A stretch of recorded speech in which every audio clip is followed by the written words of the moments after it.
राधे राधे। आज हम आए हुए हैं वृंदावन में।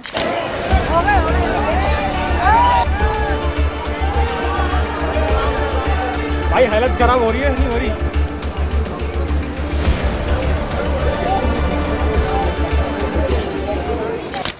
और जैसा कि आपको पता होगा, यहाँ पे चल रहा है एक बहुत बड़ा विवाद।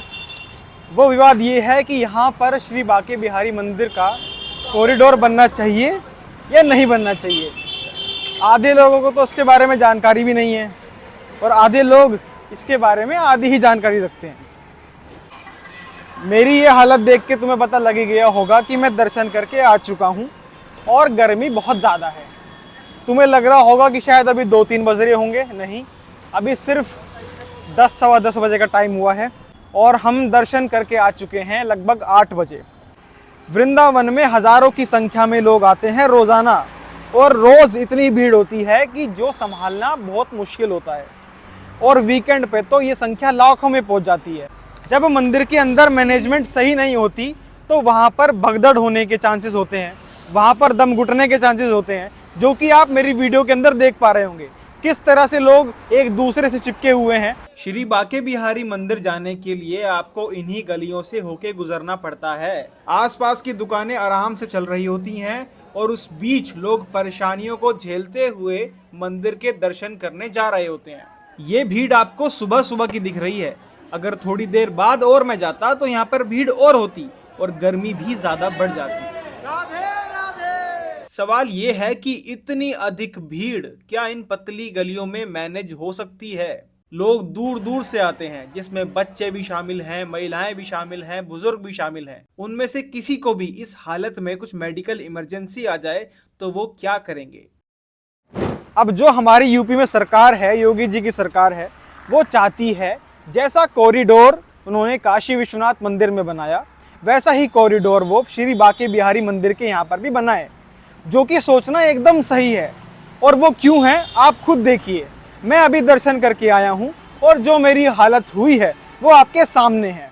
मेरा यहाँ आने का मोटिव ही ये था कि लोग कल को ये ना बोल सकें कि भाई तू अपने घर में अपने कमरे में बैठ के क्यों वृंदावन के बारे में ज्ञान दे रहा है। मेरा मानना ये था कि भाई मैं खुद जाऊं, लोगों को बताऊं कि वृंदावन में समस्याएं क्या हैं, क्योंकि जिस तरह से यहाँ पे लोग दर्शन करते हैं वो आपने देख ही लिया होगा। लोगों को सांस तक ठीक से नहीं आ रही होती, सफोकेशन होती है, बहुत ज़्यादा मात्रा में एक छोटी सी जगह पे लोग इकट्ठा होते हैं, धक्का मुक्की होती है, अपने आप ही लोग आगे चल रहे होते हैं। देखो, अगर श्रद्धा की बात करेंगे तो इसमें लोगों को कष्ट नहीं होगा, लेकिन जो सच है वो आपको बताना पड़ेगा। लोगों को कष्ट होता है, लेकिन अगर आप उसको श्रद्धा में बदल दोगे कि भाई भगवान के लिए इतना कष्ट तो लेना चाहिए, तो वो बातें अलग हो जाती हैं।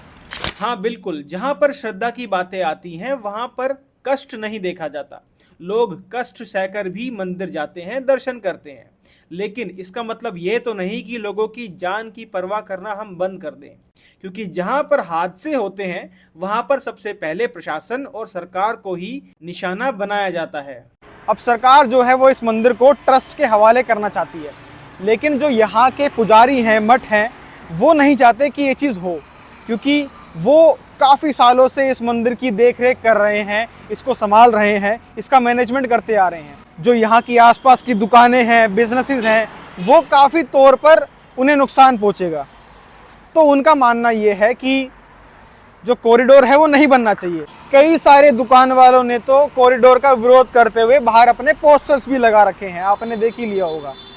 आपने सुना होगा जो गोस्वामी समाज है, जो मंदिर के देख रेख करता है, उनका ये कहना रहा कि अगर सरकार ये कॉरिडोर बनाती है, कंस्ट्रक्शन चालू रखती है, शुरू करती है, तो वो बांके बिहारी जी को यहाँ से कहीं और ले जाएंगे, अपने साथ कहीं और ले जाएंगे। और आप लोग नहीं माने, आपने पूरे मैनेजमेंट स्कीम के तहत और पूरे कॉरिडोर में सिर्फ और सिर्फ मंदिर का जिक्र किया, मंदिर के पैसे का जिक्र किया। ठाकुर जी की सेवा और उससे संबंधित भाव का कोई जिक्र नहीं है। हम यहाँ से ठाकुर जी को कहीं और लेकर के जाएंगे।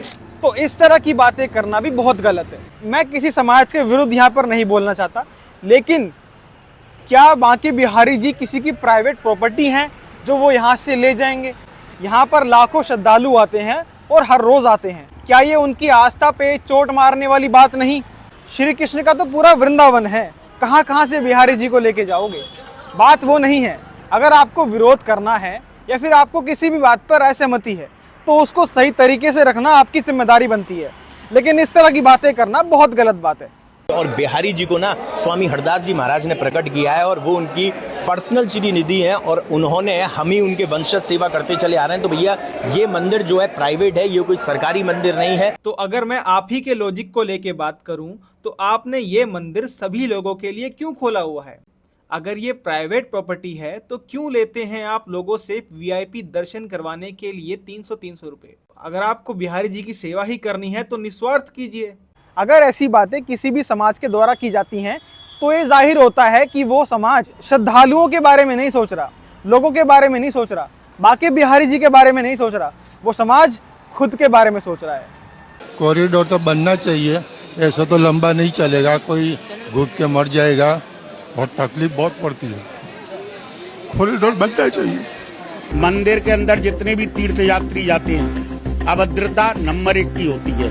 थप्पड़ मारते हैं, लात मारते हैं, आप आए दिन देखो तो 400 करोड़ रुपए लुट भी तो रहा है। जो सेवा में पैसा आता है उसको गोस्वामी समाज के लोग अपने घर में ले जाते हैं। अभी 2020 में श्री बांके बिहारी मंदिर के अंदर भगदड़ मची थी, स्टैम्पेड हुआ था और वहां पर बहुत सारे लोग इंजर्ड हुए थे और 2 लोगों की जान भी चली गई थी। अब वो जान किसके हवाले? ये सब बातें मैं आपको इसलिए बता रहा हूँ ताकि अवेयरनेस आए और एक अच्छा चेंज आए। मेरी इस वीडियो का मोटिव ये नहीं है कि मैं किसी को डिफेम करूं या फिर किसी के बारे में गलत बातें करूं, लेकिन जो सच बात है वो मैं आपको बता रहा हूं। जब ये सरकार हमारे देश में कोई भी कानून लाती है तो आप ही लोग सबसे पहले सुप्रीम कोर्ट भागते हो कि सुप्रीम कोर्ट हमारी रक्षा करेगा, सुप्रीम कोर्ट बताएगा कि क्या सही है और क्या गलत है। हम इस सरकार को नहीं मानते, लेकिन मैं आपको बता दूं कि इस कॉरिडोर को बनाने के लिए सुप्रीम कोर्ट ने भी कहा है, क्योंकि जो चीज़ ज़रूरी है वो चीज़ ज़रूरी है। देखो, अगर आपको मेरा प्रयास सही लगा हो, मेरी कोशिश सही लगी हो सच दिखाने की, मेरा यहाँ पे आना, घर पे आराम से बैठ के वीडियो ना बनाना, खुद महसूस करके, खुद प्रैक्टिकल चीज़ें आपको दिखा के सच्चाई दिखाना, अगर आपको मेरा सही लगा हो तो कृपया करके इस वीडियो को अधिक से अधिक शेयर कर दें। इसमें मेरा फ़ायदा कुछ नहीं है, मेरा फ़ायदा बस इतना है कि जो मेरी बात है वो लोगों तक पहुँच जाएगी। तो अगर आपको मेरी वीडियो, मेरा प्रयास पसंद आया हो तो इसको शेयर कर देना और मेरे चैनल को सब्सक्राइब कर देना, लाइक कर देना वीडियो को, तो मुझे थोड़ी हिम्मत मिलेगी आगे और ऐसी वीडियोस बनाने के लिए। जुड़े रहिए मेरे साथ। राधे राधे, जय श्री राम, हर हर महादेव, जय हिंद, वंदे मातरम। राधे राधे, चलिए। राधे राधे। जबकि इस गवर्नमेंट ने कह दिया है पहले ही कि जो आपकी पूजा पद्धति है उसमें कोई बदलाव नहीं होगा, फिर इनको क्यों मिर्ची लग रही है? रस्सा लग जाएगा भेड़ बकरी की तरह, जैसे रस्सा खुलेगा भेड़ बकरी की तरह भागेंगे, कोई गिर जाता कोई शॉप है। क्योंकि उन श्रद्धालुओं से करोड़ों रुपए कमाना तो आसान है, लेकिन मिसमैनेजमेंट होने के कारण जो लोगों की जान गई है, उन्हीं श्रद्धालुओं को सहारा लगाना मुश्किल है।